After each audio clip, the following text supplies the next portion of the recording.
Okay, move number 26 is a really, really fun one. Again, this is just challenging you to think of new ways of moving your body that you wouldn't normally think of. So this is just a simple on-the-spot glide, but what it really challenges you to do is work on that transference of weight. Because this is an illusion exercise, it means it looks like you're doing one thing, but your body's doing something different, which again leads us on to those advanced series of dance versions of these.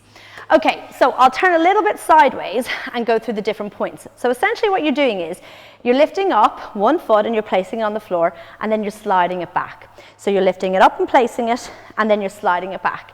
Now watch that you'll see when I slide it back, it slides back on the flat.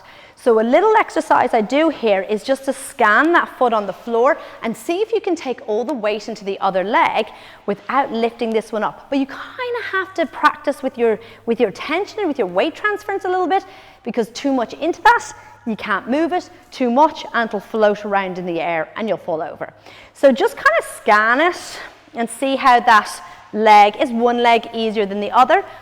So even though we're calling this the working leg, it's actually the supporting leg that's doing all the work.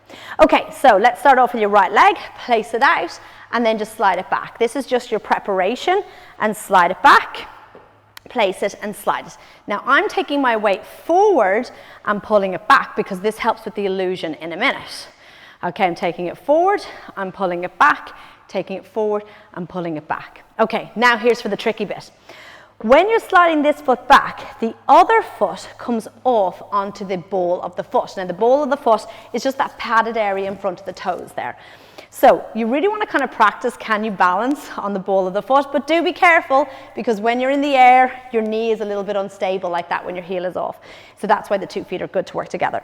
So as you pull the heel back, your other heel starts to come off the floor, and it, just as it comes underneath you, you completely transfer your weight to the top of this toe. So altogether it'll look like this. Okay, so it's the negotiation of the transference of weight that between the 2 feet. So here, your weight is kind of central, but a little bit more on this leg. As it comes back, you need to transfer the weight over to this foot ever so subtly, just in time to do this here. Okay, then the other foot goes out, and as it pulls off, now watch my underneath heel as it pulls back, and I'm really using the muscles on the back of my leg here to pull back. The other heel comes off at the last minute. Once I get that hip foot slotted in between, then I can pop that up to the toe for that last little bit of illusion. Flat out, so the foot that comes up is then the one that steps out, pulls it back, goes out, pulls it back, goes out, pull back, and out and back. Okay, so that's like an on-the-spot glide.